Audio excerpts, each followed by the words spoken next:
जो बताने जा रहा हूं वो सुनकर आपके होश उड़ जाएंगे, क्योंकि जो षड्यंत्र अभी भारत के प्रधानमंत्री नरेंद्र मोदी के खिलाफ रचा जा रहा है वो अब तक का सबसे बड़ा है। ये कहानी केवल राजनीति की नहीं है, ये कहानी है डीप स्टेट की, उन ताकतों की जो न भारत को मजबूत होते देख सकती हैं, न भारत के बाजार को अपने हाथ से निकलने देना चाहती है। कई लोग कहते हैं मुख्यमंत्री रहते हुए भी मोदी को हटाने की कोशिश हुई, लेकिन प्रधानमंत्री बनने के बाद से ये हमले और ज्यादा बढ़ गए और अब हालत यह है कि साजिश में कई देश शामिल हो चुके हैं। सोशल मीडिया पर चर्चा है, जैसे बांग्लादेश में डीप स्टेट ने शेख हसीना को हटाया, वैसा ही खेल भारत में मोदी के खिलाफ खेला जा रहा है। डीप स्टेट जिसमें CIA शामिल है, वो विदेशी कंपनियां शामिल है जो भारत के बाजार पर कब्जा चाहती है।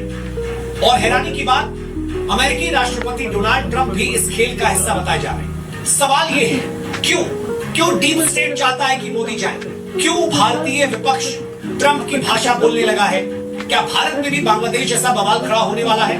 दोस्तों, ये डीप स्टेट भारत को आर्थिक, सांस्कृतिक, व्यापारिक और सैन्य रूप से बढ़ता हुआ नहीं देख सकता। ये चाहते हैं कि भारत के बाजार पर अमेरिकी कंपनियों का कब्जा हो और हमारी संस्कृति को तोड़ने के लिए फर्जी फेमिनिस्ट, कुछ NGOs, कुछ छद्म इतिहासकार और दिखावटी इन्फ्लुएंसर्स की पूरी फौज खड़ी कर दी गई है। लेकिन भारत बदल चुका है। आज भारत दुनिया की आंखों में आंख डालकर बात कर रहा है और यही डर डीप स्टेट के दिल में बैठ चुका है। मामला बिगड़ा जब ऑपरेशन सिंदूर हुआ। भारत ने पाकिस्तान में घुसकर अमेरिकी F-16 विमानों को नुकसान पहुंचाया, पाकिस्तान को अमेरिका की गोद से खींचकर मारा। बस उसी दिन से पीएम मोदी को हटाने का खेल और तेज हो गया। अमेरिका, पाकिस्तान, बांग्लादेश और भारत की कुछ विपक्षी पार्टियां सब एक लाइन में आ गई। ट्रंप के सीजफायर वाले बयान को लेकर विपक्ष ने मोदी को सरेंडर मोदी कहा। सेना के मनोबल पर हमला हुआ, यहां तक कि वोट चोरी का आरोप भी लगाने लगे। वैसा ही पैटर्न जो बांग्लादेश में शेख हसीना और पाकिस्तान में इमरान खान के खिलाफ इस्तेमाल हुआ था। और दोस्तों, ये मत भूलिए, जब इमरान खान पुतिन से मिलने गए थे उसी दिन रूस यूक्रेन युद्ध शुरू हुआ था। अमेरिका ने वही फैसला कर लिया था, इमरान अब प्रधानमंत्री नहीं रहेंगे। आज वही स्क्रिप्ट भारत में लिखी जा रही है, क्योंकि भारत सबसे तेजी से बढ़ती अर्थव्यवस्था है। दुनिया यहां व्यापार करना चाहती है, लेकिन पीएम मोदी साफ कह चुके हैं, राष्ट्रीय हित पहले। यही डीप स्टेट को बर्दाश्त नहीं। अब सवाल ये नहीं कि मोदी के खिलाफ षड्यंत्र हो रहा है या नहीं, सवाल ये, क्या भारत इस षड्यंत्र के सामने टिक पाएगा?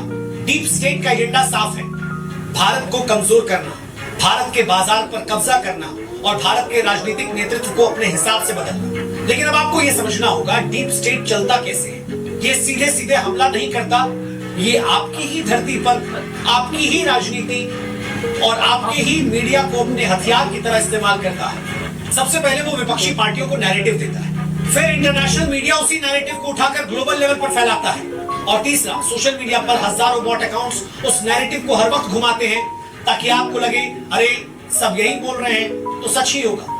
उदाहरण देखिए, जब बांग्लादेश में शेख हसीना के खिलाफ मोर्चा खोला गया, पहले वोट में गड़बड़ी का आरोप लगाया गया, फिर मीडिया ने उसी को हेडलाइन बनाया और अंत में सड़कों पर फंडेड प्रोटेस्ट शुरू कर दिए गए।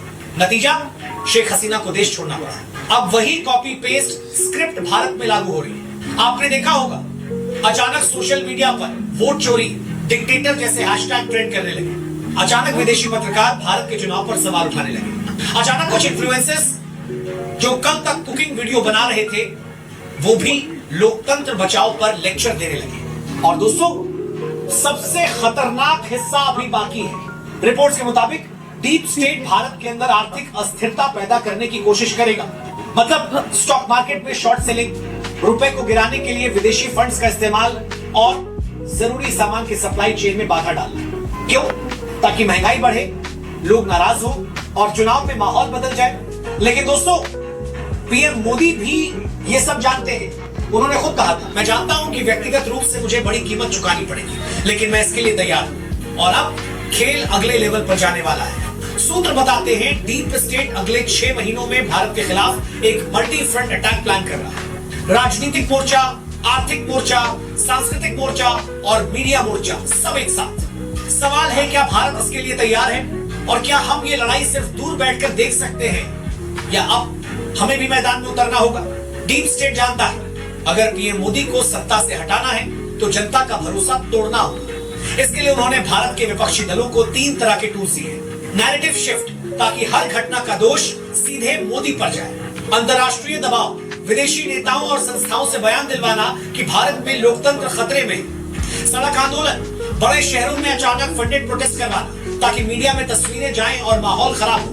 दोस्तों, ये कोई थ्योरी नहीं है, ऐसा ही copy paste formula Sri Lanka, Pakistan और बांग्लादेश में भी चलाया गया था। अब दूसरा मोर्चा, आर्थिक हमला। डीप स्टेट को मालूम है कि भारत की ताकत उसका तेजी से बढ़ता हुआ मार्केट है, तो उन्होंने तय किया है कि इस मार्केट में डर फैलाना है। कैसे? विदेशी निवेशकों के जरिए अचानक स्टॉक मार्केट में गिरावट लाना, रुपया गिराने के लिए डॉलर की भारी खरीद करना और भारत की सप्लाई चेन को तोड़ने के लिए जरूरी सामान जैसे फर्टिलाइजर, चिप्स और एनर्जी रिसोर्सेज की डिलीवरी रोकना।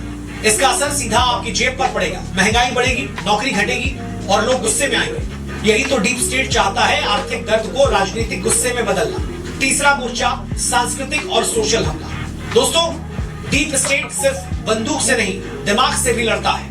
उन्होंने भारत में ऐसे ग्रुप तैयार किए हैं जो हमारी संस्कृति, हमारे इतिहास, हमारे त्योहार तक को टारगेट करते हैं। कुछ एनजीओ, कुछ सोशल एक्टिविस्ट और कुछ ऐसे इन्फ्लुएंसर्स जिनके लाखों फॉलोअर्स हैं, लेकिन असली मकसद सिर्फ एक आपके सोचने का तरीका बदलना। ये लोग लगातार सोशल मीडिया पर यही फैलाते हैं कि भारत में सब गलत है, भारत पीछे जा रहा है, मोदी तानाशाह है, ताकि धीरे धीरे बिना आपको पता चले आपके मन में देश और उसके नेतृत्व के प्रति अविश्वास बैठ जाए। और चौथा मोर्चा, मीडिया वॉर। दोस्तों, आपने नोट किया होगा पिछले कुछ महीनों में विदेशी मीडिया में भारत के खिलाफ रिपोर्ट्स की बाढ़ आ गई है। हर हफ्ते कोई नया एक्सपोज, कोई नई रिपोर्ट जिसमें भारत को बदनाम किया जाता है। ये सब ऐसे नहीं हो रहा, ये एक कोऑर्डिनेटेड मीडिया स्ट्राइक है। इसके लिए करोड़ों डॉलर खर्च किए जाते हैं ताकि आपकी सोच पर असर पड़े। अब सबसे बड़ा सवाल, कौन है ये लोग जो डीप स्टेट का नैरेटिव भारत में चला रहे हैं? सूत्रों के मुताबिक इसमें शामिल है कुछ बड़े पत्रकार जिनके इंटरव्यू हमेशा विदेशी चैनल्स पर दिखते हैं, कुछ थिंक टैंक के मेंबर्स जो वॉशिंगटन और लंदन के कॉन्फ्रेंस में भारत को लेकर नेगेटिव प्रेजेंटेशन देते हैं, और कुछ रिटायर्ड ब्यूरोक्रेट्स जो अपने इंटरनल नेटवर्क का इस्तेमाल करके अंतरराष्ट्रीय लॉबी को फीड करते हैं। दोस्तों, ये वही लोग हैं जिनका इस्तेमाल बांग्लादेश में शेख हसीना को गिराने के लिए किया गया था और पाकिस्तान में इमरान खान को सत्ता से हटाने के लिए भी। लेकिन फर्क यह है, भारत सिर्फ 14 करोड़ लोगों का देश नहीं है, इसके भारत 140 करोड़ लोगों का देश है। और अगर यह प्लान यहां काम कर गया तो पूरी दुनिया में डीप स्टेट का दबदबा और बढ़ जाएगा। दोस्तों, सवाल यह है, क्या हम ये लड़ाई सिर्फ देखते रहेंगे या हम तैयार रहेंगे? क्योंकि ये सिर्फ एक व्यक्ति की लड़ाई नहीं है, ये भारत के भविष्य की लड़ाई है।